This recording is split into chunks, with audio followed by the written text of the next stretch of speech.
Hi, everybody. I'm Jason Camus, Executive Director for Sertoma International, and I am here with Vice President Candidate Christopher Huether. I'm used to saying Chris, so I butchered that there for a second. But this is just another opportunity for all of our Sertomans across the country to get to know some of the candidates. In this case, for Vice President, as I've shared before, Vice President is a 3-year term, 1 year as Vice President, then as President-elect, and then as international president. And so, Chris, welcome and thanks for being here tonight. Thank you. Why don't you go ahead and just introduce yourself? Tell us a little bit about you. Sure. So I'm Chris Huether. I live in Alexandria, Minnesota, which is about 2 hours west of the Twin Cities of Minneapolis and St. Paul. I've been a Sertoma member since 2008 when I moved to this area. I'm a lawyer out here. I've got a wife and a lovely daughter, and just been involved in Sertoma basically since I moved to the community in 2008. So awesome. So why are you running for vice president, and particularly why now? Sure. Well, I mean, I've had the opportunity for the last 3 years to serve as the Great Plains Regional Director, and that's given me the opportunity to see the board in action. And I've been really happy with what I've seen over those last few years. I've seen a board that works really well together. I've seen a board that works hard. And I've seen a board that is willing to take action to get things done. And so really my goal with running for vice president is to continue that work. I've seen the work go well, and I want to see that work continue on the board. And so I think I'd be a good candidate to continue that work because I've been able to see it in action for the past few years. Excellent. So tell us a little bit. You already shared a little bit about when you joined, but just give us a little history, give everybody a little history about your history in Sertoma, and maybe some information about your club or your background in the club. Sure. So yeah, I joined the Alexandria Club in 2008. And frankly, for the first few years, I really didn't do much. I showed up for meetings and kind of participated here and there. And in 2011, 2012, I had a club member that I knew that said, hey, you should run for vice president and get more involved in the club. It's a good time to do it. And the only caveat he told me was, hey, it's a fair bit of work. So you want to make sure you don't have any kids right now. And I said, yeah, that's fine. And about 3 months later, I found out my wife was pregnant. So I jumped right in. But so yeah, the opportunity to serve as the vice president, as the president of our club.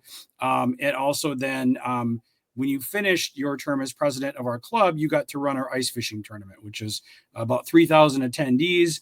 And frankly, that was more work than being president or vice president. So got to do that for a year as well.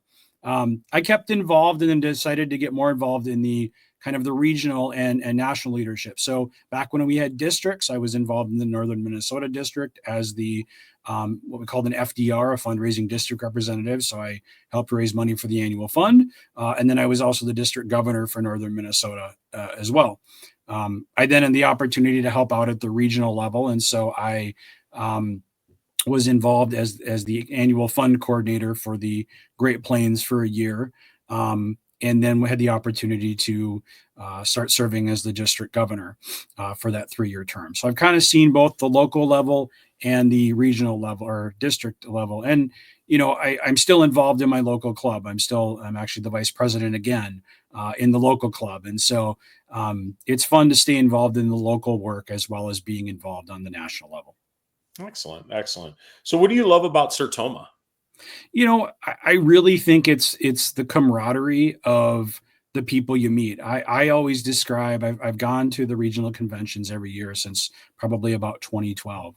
And I always joke that it's just one large family and maybe a somewhat of a dysfunctional family, but we're basically a big family. And so every year we get together and there's all sorts of hugs exchanged and stories exchanged. And we sit around the bar and talk about all the fun things that we've done in the last year and all the cool things our clubs are doing. And really, to me, that's the essence of it, is being able to do good work in the community and share that story. And we do that at the club level. Our club has socials once a month in addition to our club meetings. And so we get together and talk about what's going on in our lives. And our community is about 15,000 people. So it's a pretty small town. And so we get to do that. And even at the regional and the national levels, it's fun to see everybody and learn what they're doing.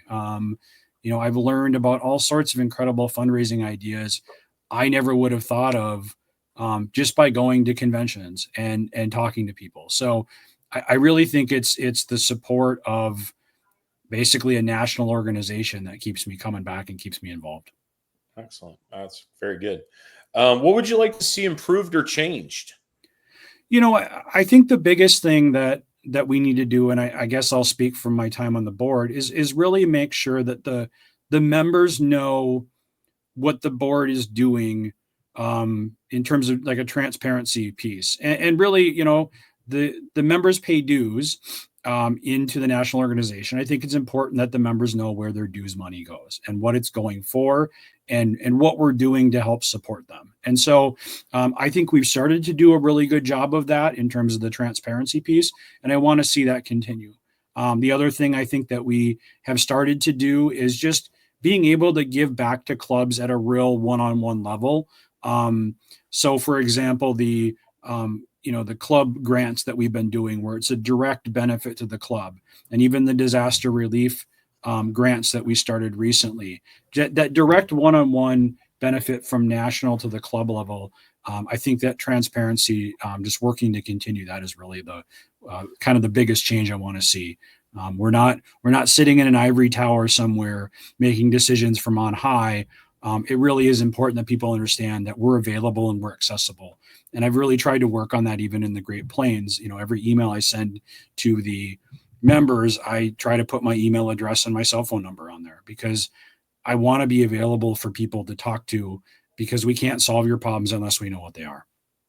Yep, very good. Well, I'd be remiss if I didn't mention, obviously, you were at the recent board retreat, and we talked a little bit about strategic planning, or Yep. I shouldn't say talked about, that's a big part of what it was. The whoever is in these roles, both with the two regions and then also at the vice president level, will have an integral part of the strategic plan that we're in the process of developing, that hopefully will keep Sertoma around for the next 112 years. Absolutely. Tell Sertomans out there that are watching maybe a little bit about if you have any non-Sertoma leadership experience and any success or challenges you've had outside of Sertoma that might Sure. relate.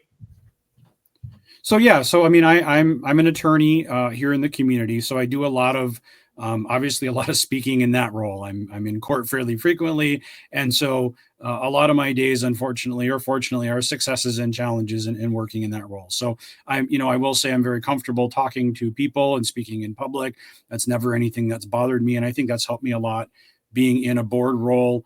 I don't, and partly because of how I am, I don't shy away from confrontation. I'm willing to have tough conversations and make tough decisions, because I do that every day as well. And so, I think it's easier for me to adapt to that and not shy away from it. So, I've been involved in other boards in my community over the years, and other leadership roles in my community over the years, through things like Habitat for Humanity, and different networking groups and other things like that. So, I have plenty of experience in board roles besides Sertoma, and in leadership roles, and it's just something I enjoy doing. I've always looked at it as a sort of a requirement for a professional to be involved in their community and sort of give back if they're able. And so it's always something that I, saw as important. Even when I joined Sertoma and moved to Alexandria, I knew I had to get involved in some service group. And, the member who recruited me basically recruited me by saying, well, it's the only service club in town you don't have to sing to join. And so that's how I got involved in Sertoma. But, I think it's important that as professionals that we are, even as young professionals, are involved in service to our communities and otherwise.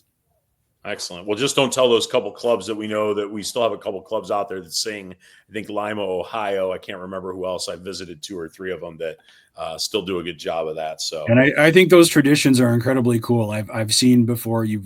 I've seen songbooks that those clubs publish, and that's incredible. That's neat. We need to preserve that history. So, you just don't want me singing. That's all I know. Indeed. Is there anything we missed today that you'd want to share with everybody?